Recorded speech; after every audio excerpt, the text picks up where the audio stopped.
Salut à tous. Aujourd'hui, on va débuter une suite de vidéos.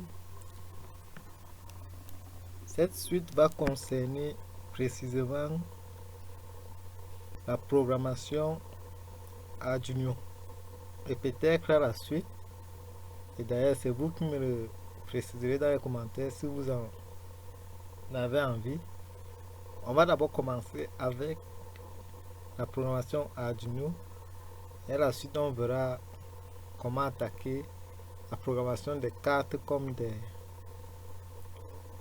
nucléos pour les microcontrôleurs STM et certainement aussi les microcontrôleurs PIC.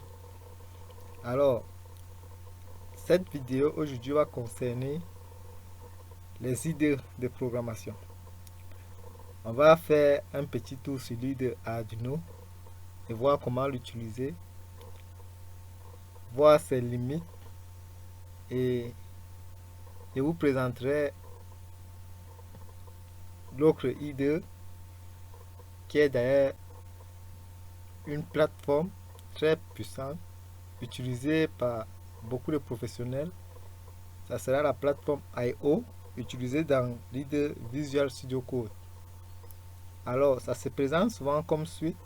L'IDE Arduino, c'est lorsqu'on débute, puisque c'est très accessible, ça cache la plupart des complexités de la programmation des microcontrôleurs, le cas échéant Arduino, et ça ouvre un peu beaucoup plus les portes. Ce qui veut dire, c'est que ça ne décourage pas aux premiers abords les débutants. Et alors, on va faire un tour sur cette idée et ensuite passer à la plateforme I/O. Alors, crève de bavardage, on commence. Par d'abord, pour vous, moi je l'ai déjà installé. Commencez par installer l'IDE Arduino.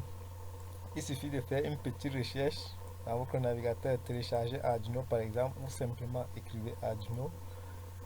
Vous lancez et puis vous cliquez sur le premier lien de téléchargement qui va s'afficher chez vous. Télécharger, vous pouvez le télécharger.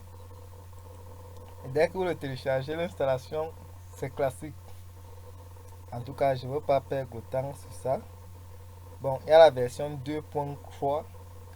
Mais pour vraiment débuter, basiquement, je vous conseille de chercher cette version-ci.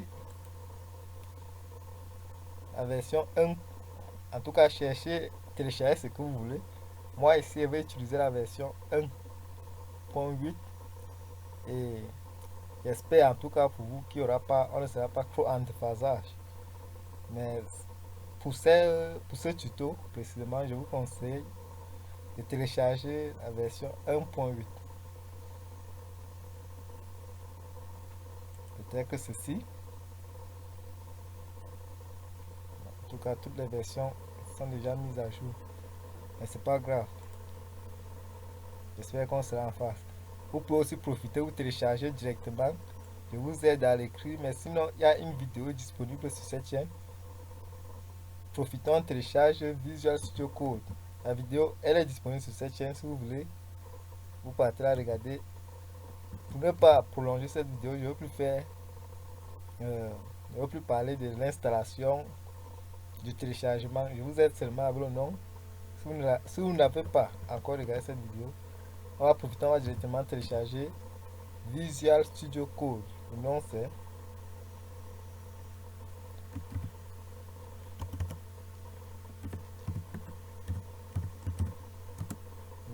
Visual Studio Code. Il y a une vidéo, je le répète, disponible sur cette chaîne. Pour ceux qui ne l'ont pas encore regardé, allez le regarder, ça vous aide à télécharger et à l'installer. Ok, on va passer directement à l'Arduino. Dès que vous téléchargez Arduino, l'installation est facile. Et moi précisément, je n'ai pas fait une vidéo dessus. Pour ceux qui aimeront avoir une vidéo dessus, qu'ils le mettent en commentaire. Sinon, vous pouvez avoir des vidéos. D'ailleurs, plusieurs sites en parlent et plusieurs chaînes en parlent. Donc, si vous avez des difficultés lors de l'installation, pouvez faire un tour sur le net. Moi, en revanche, on va directement lancer l'idée déjà installée. Lorsqu'on clique sur l'Arduino, ça s'ouvre comme ceci. Ok? Alors, on va supposer ici que vous connaissez déjà les instructions de programmation basique Arduino. Du genre faire clignoter une LED. Ok? Si vous connaissez faire clignoter une LED dans Arduino, là, sur le coup, on n'a pas une carte. J'avais une carte, mais ma carte a un problème. À la suite, je vais voir comment trouver une carte pour que la programmation soit un peu plus pratique. Mais sinon, on va beaucoup plus faire des simulations.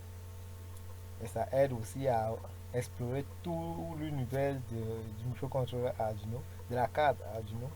Parce que la carte, à elle seule, nous limite un peu avec les composants, puisque la plupart sont chers et tout ça.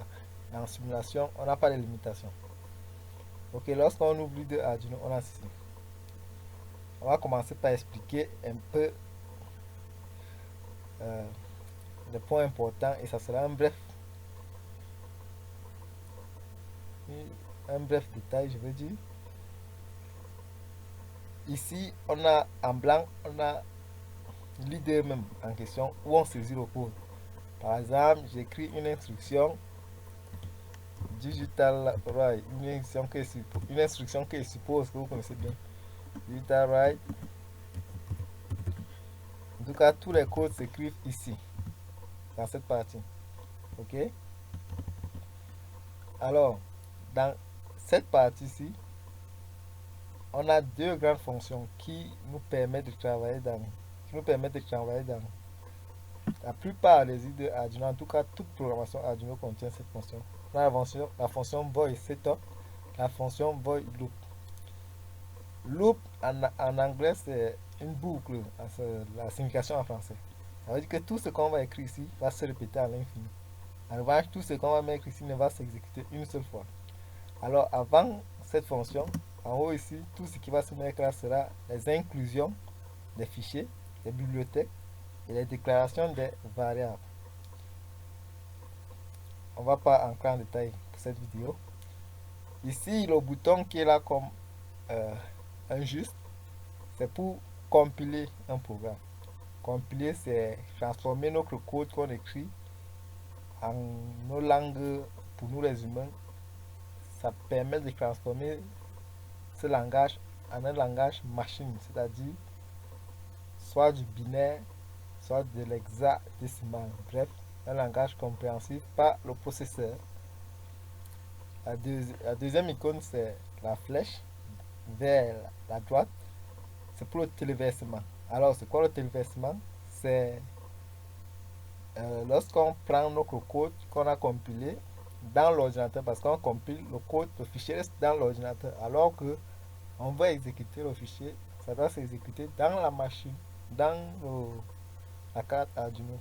Donc on prend dans ce fichier, on l'envoie dans la mémoire de la carte Arduino. C'est cette icône-ci qui la fait. Ici on a pour un nouveau fichier. Si on veut créer un nouveau fichier, je clique là et ça apparaît. Un nouveau fichier, ici on peut créer un nouveau code. C'est une nouvelle fenêtre à part. Alors je profite directement. Ici on a les fenêtres de Windows, agrandir, rétrécir, les icônes de Windows. Ça vous les connaissez, du moins pour les utilisateurs de Windows. Bon, ça c'est ouvrir un nouveau fichier, ça ne va pas nous intéresser. Ici c'est enregistrer, on passe. Bon, dans les onglets fichiers, on a nouveau fichier comme on a cliqué là, ouvrir un fichier. Bref, ce sont les mêmes choses ici, mais il y a une partie qui est intéressante. Exemple, ici l'exemple. Vous avez plusieurs exemples ici basiques. Par exemple, faire clignoter une LED. Vous avez son code ici. Si vous voulez faire clignoter une LED, le code est disponible là. Vous n'avez plus besoin de l'écrire totalement. Et c'est derrière ça qu'on va prendre comme exemple. Mais on ne va pas prendre le code ici. Si vous téléversez simplement, ce code permet de faire clignoter une LED. On va essayer pour le coup de lancer la compilation et vous verrez, j'espère que ça ne va pas durer. Bon, autant que ça dure, je continue à expliquer. Dans fichier toujours, on a mise en page.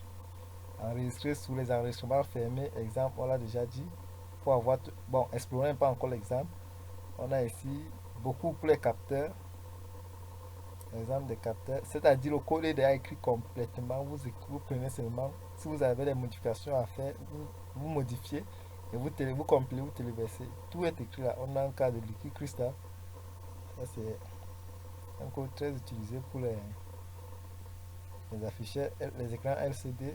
On a les capteurs DHT11. Bref, beaucoup de codes. Ok. Bon, le téléversement est terminé. Téléversement terminé. Compilation terminée. Ici, on dit le cookie utilisé a utilisé 924 octets, c'est-à-dire 2% de l'espace de la mémoire flash. Donc, on a fini de compiler et après compilation, le fichier pèse 924 octets et ça prend 2% de la mémoire flash du processeur du microcontrôleur Arduino, pas de notre ordinateur. Et toujours dans le fichier, il y a un truc que je vais vous expliquer, préférence, voilà. Quand on clique bon, dans préférence, il y a beaucoup d'autres choses, mais je vous laisse découvrir vous-même, sinon la vidéo sera très longue. Mais ici, URL de gestionnaire de cartes supplémentaires. Ici, si vous voulez utiliser une carte, par exemple, qui n'est pas prise en compte par Arduino, il faut ajouter un nouvel URL. D'ailleurs, si vous faites un tour honnête en parlant de la carte que vous voulez utiliser, par exemple, le ESP32, on va simplement vous dire dans le site où vous serez de copier un lien qui sera disponible là-bas. Ici, je ne vais pas trop parler de ça parce que on va sûrement en parler dans les prochaines vidéos. Vous copiez ce lien, vous venez coller ici. Vous cliquez sur OK. Ça va charger tout ce qu'il faut dans cette idée parce que par défaut, on ne peut pas programmer un ESP sur l'idée Arduino. C'est en chargeant ça que vous pouvez écrire le code Arduino. Et pour un ESP8266, c'est la même chose. Vous allez copier une URL et venir coller. Pour un STM, un microcontrôleur STM, c'est la même chose. Vous copiez l'URL, vous venez coller. Et vous avez toutes les fonctions qui vous permettront d'écrire du code pour ces microcontrôleurs. Bon, c'est ce que je voulais vous montrer particulièrement. On a édition. Bon, on passe. Découvrez ça vous-même. Croquis. Vérifier, compiler, téléverser. Ok, on a déjà dit avec les icônes. Il y a quoi d'important? Inclure une bibliothèque.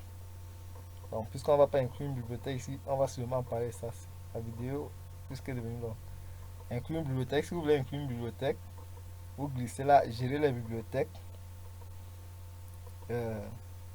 Ajouter les bibliothèques zip. Ça, ce sont les fichiers zip des bibliothèques que vous téléchargez. Vous cliquez là-dessus, vous allez charger les bibliothèques en fichier zip. On va sûrement en parler. Gérer les bibliothèques.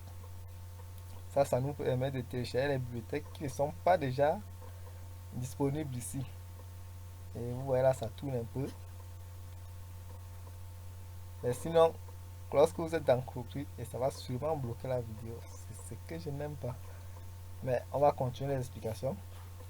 Dans l'onglet Outils, lorsque vous êtes dans l'onglet Outils, vous choisissez le COM, le port où est connecté votre carte. Vous choisissez le type de carte. Voilà, le gestionnaire de bibliothèque a ouvert.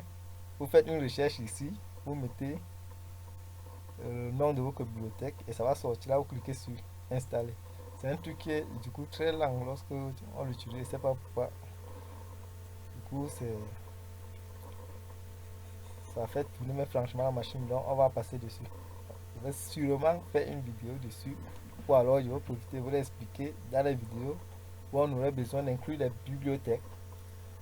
Là, j'étais en train de dire que dans l'onglet outils, on choisit la carte, on choisit le port où est connecté notre carte Arduino. Et ça, c'est très capital. Si vous ne faites pas ça, votre carte, il n'y aura simplement pas de téléversement. Vous aurez des erreurs de téléversement qui apparaissent parce que vous n'avez pas bien choisi, en tout cas la plupart des temps, c'est que vous n'avez pas choisi bien la carte, vous n'avez pas choisi normalement le port.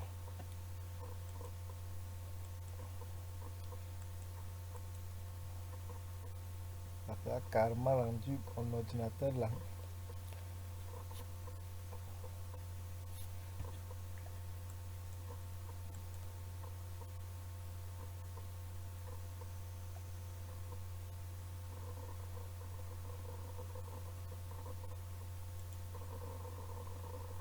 Ok, dans l'outil, vous voyez ici port. Lorsqu'une carte est connectée, ça va vous afficher les ports. Et un port aura le nom de votre carte. Vous cliquez dessus, vous choisissez le type de carte. Vous glissez, il y a Uno, Mini, bref, vous choisissez la carte que vous avez dans votre microcontrôleur. Bon, on va arrêter là. Ici, on va choisir un nouveau fichier parce qu'on ne va pas travailler avec ceci. Pour écrire notre LED Blim. Ok. Ceux qui ont déjà eu une carte Arduino en main, ou alors pour ceux qui ne l'ont pas encore eu, je vous dis déjà, la carte Arduino est constituée des ports. Il y a des ports analogiques, numériques et bon, analogique numérique simplement. Et certains ports d'alimentation, les ground et les 5 volts, 3,3 volts. Ici, on va faire sortir une tension sur la broche 13 de la carte Arduino. Dans les prochaines vidéos, je vais vous présenter en détail la carte Arduino. C'est une image, bien sûr. On va choisir la broche 13 et il faut déclarer cette broche comme étant une variable. Comme c'est une broche, ça ne va pas changer. On la déclare en constante. On écrit le mot const. La broche, c'est un entier i. Écrivons peut-être let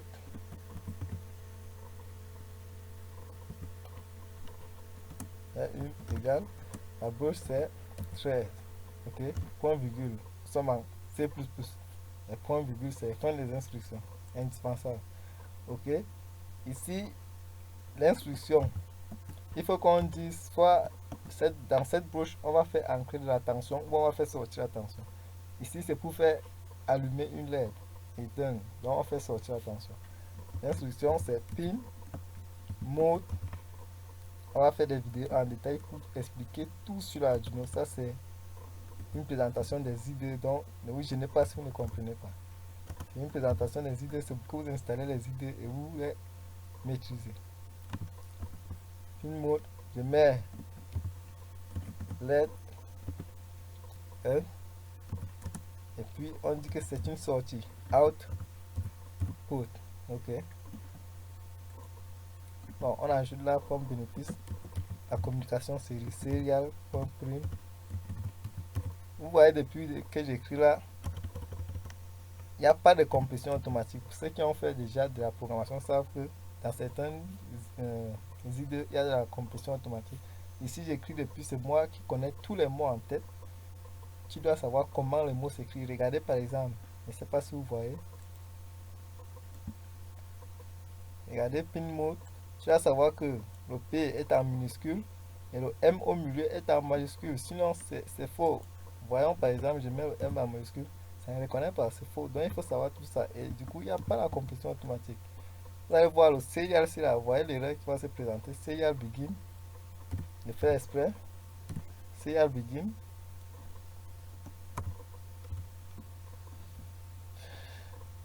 (9600). Ça c'est la communication avec le port série. C'est S là, dès que en majuscule. Vous voyez là, ça reconnaît, ça change la couleur. Si c'était en minuscule, ça ne change pas. Donc, si vous ne connaissez pas ça, rien ne se passe, c'est une erreur. Et vous voyez que c'est très compliqué de savoir que tel en majuscule, tel en minuscule. Du moins pour les débutants, pour ceux qui sont habitués et ils maîtrisent bien. C'est pour ça que je vous dis directement, on va passer à l'idée d'utilisation code et utiliser plateforme IO. Vous verrez là-bas que tout est facile. Là-bas, on est à l'aise. On est pro sur l'écran. Donc, on va dire directement Digital Write. Tout on écrit soi-même, mais il n'y a pas de proposition d'autocompilation. D'autocompilation, donc pour moi, Digital Write. Donc, vous ne connaissez pas bien une instruction ou une fonction, vous êtes mal parti. C'est ça l'inconvénient de l'IDE Arduino au profit des autres IDE. Bon, moi j'utilise des connais Visual Studio Code. Avec la plateforme IO, il y a aussi Visual Studio Community simplement. On va dire la lettre. Ne vous inquiétez pas si vous ne comprenez pas, je le redis. C'est juste pour prendre en main les idées. Comme je l'ai dit, c'est une suite de vidéos. Aïe.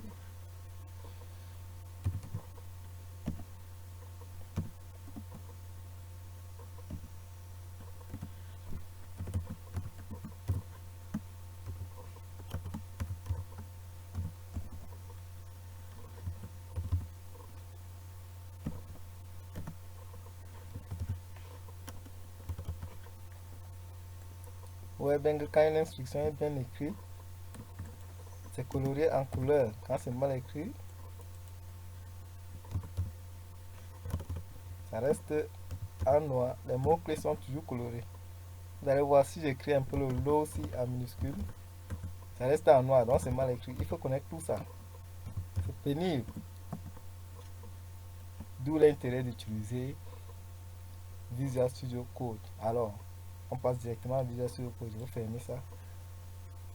Parce que ça me casse d'abord la tête et ça m'énerve d'utiliser un éditeur de code qu'il faut connaître tous les mots créés en tête et fonctions. Donc c'est pénible. Alors, quand vous êtes dans Visual Studio Code, moi j'ai déjà plateforme IO, c'est pour ça que vous allez voir ça comme ça. Mais vous pouvez avoir plateforme IO. Ok, c'est simple. Quand vous installez, j'ai dit que j'ai fait une vidéo dessus sur l'installation de Visual Studio Code. Pour installer l'extension plateforme IO, venez sur extension, écrivez le nom plateforme IO. Plateforme, moi je l'ai déjà. Plateforme IO, ça sort là, vous cliquez, vous installez. Moi elle le dit, je l'ai déjà installé, donc moi il n'y a plus de problème avec. Ok. Dès que vous installez, vous cliquez sur l'extension qui sera là. Pour vous apparaître, moi il y a beaucoup d'extensions ici, donc ça ne se voit pas là. Vous cherchez plateforme IO, vous aurez l'icône ici, vous cliquez dessus simplement. Moi ça n'apparaît pas, il faut qu'elle déroule. Voici ma page ici, plateforme IO. Et ça me sort ceci. Alors, si vous n'avez pas ça qui sort, laissez un peu le temps, ça va sortir dans tous les cas. Si ça ne sort pas, venez dans... Bon. Vous pouvez venir dans librairie. Si vous avez rien que ceci, librairie. Bref, c'est tout ça qui va sortir. Et dès que ça sort, vous venez dans Home. Toutes ces procédures, il n'y a rien de compliqué. Dès que vous installez l'extension, vous cliquez dessus. Vous allez, dès que vous voyez New Project, Import, Arduino, c'est bon. Le reste, c'est plus intéressant. Alors, dès qu'on a ça devant nous, comment on utilise cette extension? New Project, on met le nom du projet. Bon, du coup, ça prend un peu souvent le temps pour que ça charge.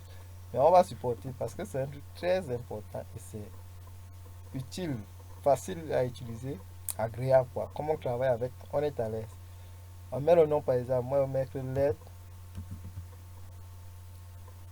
LED Bling, quête longtemps, Bling, ok.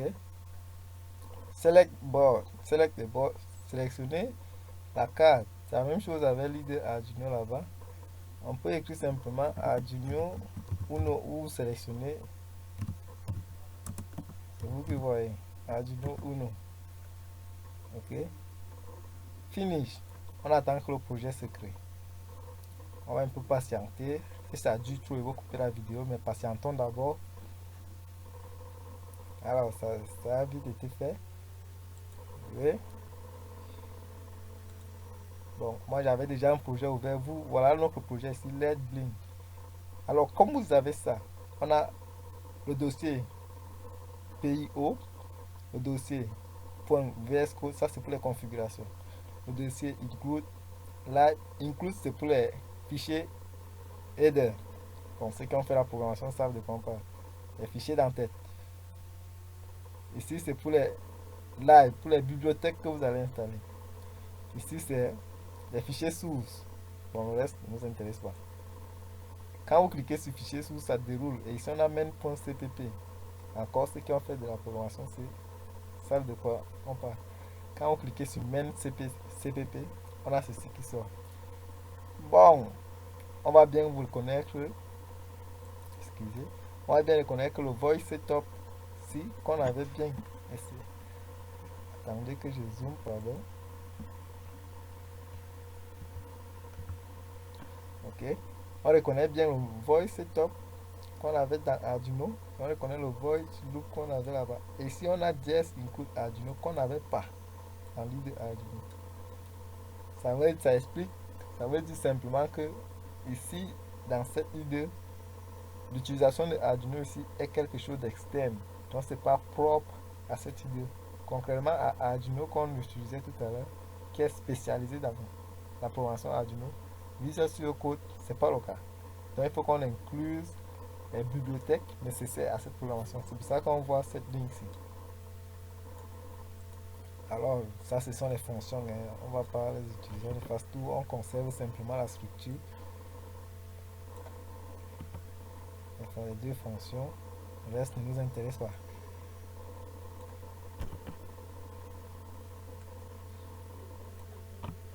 Ok. Et ici, on a ce qu'on a avant. Donc, si on a écrit nos codes, regardez. Je vais écrire const comme j'avais avant. C'est proposer la const. Je valide. C'est écrit. J'ai pas besoin d'écrire totalement le bon. Const, comme j'avais écrit. Maintenant, le nom de la variable. Bon, d'abord le nom, le type de variable int. C'est proposer la table. Ça valide. Le nom de la variable, ça c'est moi qui écrit let. Ok. Égal 13. Point virgule. Ok. Ici, on écrit en temps réel. Imaginez, regardez en le point virgule. Ça me souligne, ça dit qu'il y a un problème. Tout est en rouge. Ça est souligné. Le dossier est en rouge. Le dossier principal est en rouge. Le dossier source est en rouge. Le fichier source même est en rouge. Donc, il sait directement qu'il y a erreur. Nous sommes en live là. Oh, est-ce que c'est pas beau? C'est très magique même. Mettez quand même un like pour aider au référencement et ça me fait toujours plaisir. N'oubliez pas de vous abonner à la chaîne parce que c'est magnifique tout ça. Et vous n'allez pas me dire que ça ne vous plaît pas, donc abonnez-vous pour qu'on soit toujours ensemble. Const in let, on continue. Observez bien le pin mode qu'on avait là-bas. Il n'y a plus besoin d'écrire tout. Il commence pin.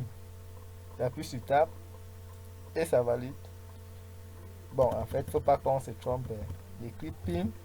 J'ai les propositions ici. Dès qu'on voit que la proposition est bien sur le mot que je veux est mis en surbrillance, et puis sur tab. Si ce n'est pas le mot que je veux qui est mis en surbrillance, je descends avec les flèches, monter, descendre du clavier. Je viens sur le mot que je veux, et là, c'est le pin mode qui est mis en surbrillance. J'appuie sur tab, ça valide. J'ouvre mes parenthèses. Je mets LED, vous allez voir. La variable LED est maintenant reconnue. J'écris seulement L. J'ai l'aide qui est proposée ici. Je descends avec la flèche du clavier. J'appuie sur tab. C'est validé. Virgule. Maintenant, output. J'ai même plus besoin d'écrire tout. Je commence out. Que ce soit en minuscule que j'écris ou en majuscule, ça m'est proposé. J'appuie sur tab. C'est validé. Je n'oublie pas le point virgule. Pour annuler tout qui est en rouge, tout ce qui est en rouge là. Là, c'est bon. Maintenant, serial. C'est proposé là. J'ai plus besoin de savoir totalement comment le mot s'écrit. Point begin. Ok. Parenthèse, point virgule. 9600. Et ici, comme toujours, on va écrire digital right. Digital. Ici, il y a beaucoup de fonctions digital. Digital. Il faudra qu'on mette W. Voilà, right. On va aller sur tab. Parenthèse. On va mettre let. Virgule. High. Commence seulement au début. Tout est proposé. Ok. Point virgule. Je vais un peu vite parce que c'est à la fin de la vidéo. Ça en a mis long. Delete. Enfin, vous avez compris le principe. Et c'est sûr que vous aimez déjà cette idée avec cette plateforme. Si vous avez des suggestions, mettez-les dans les commentaires. Et des questions, mettez-les également dans les commentaires. N'hésitez pas à vous répondre. Si c'est une aide que je dois vous apporter, je le ferai. Et si l'aide va aider beaucoup de personnes, je ferai une vidéo dessus. Alors vos commentaires comptent beaucoup pour moi. N'oubliez pas de liker et de vous abonner. Là, on a fini. La coloration syntaxique est magnifique. Ça, c'est un avantage qui est sans citer. L'autocomplétion aide beaucoup. On n'a pas besoin de connaître tous les mots. Et moi, le fond en noir, vraiment, le thème, c'est très beau. Continuez à lister pour nous l'avoir dans les commentaires les avantages que vous trouvez à cette idée et cette plateforme. Sur ce, on se dit à la prochaine vidéo. Merci.